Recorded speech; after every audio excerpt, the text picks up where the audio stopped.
7 нови лека за третман на канцер се обезбедени на клиниката за онкологија.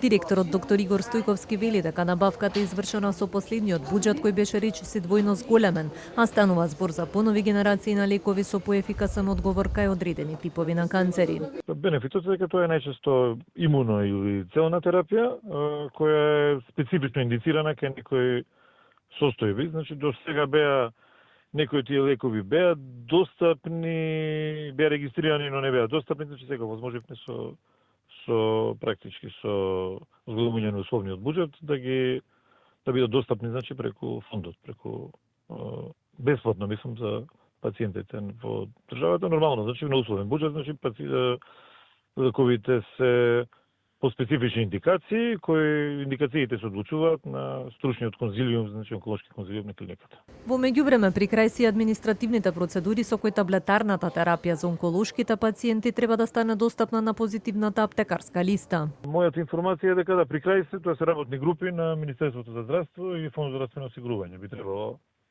наскоро да бидат достапни практички на таа аптекарска позитивна листа за пациентите, значи и да може да се ги подигаат во аптеките како друга хронична терапија, како терапија за хипертензија, терапија за дијабет, да речеме, што се издава на рецепт. Истовремено, како што вели менаџментот, активно се работи на реконструкција на одредени делови од клиниката, со цел да се добијат пофункционални простори, каде нема да се создава голема гужва за пациентите.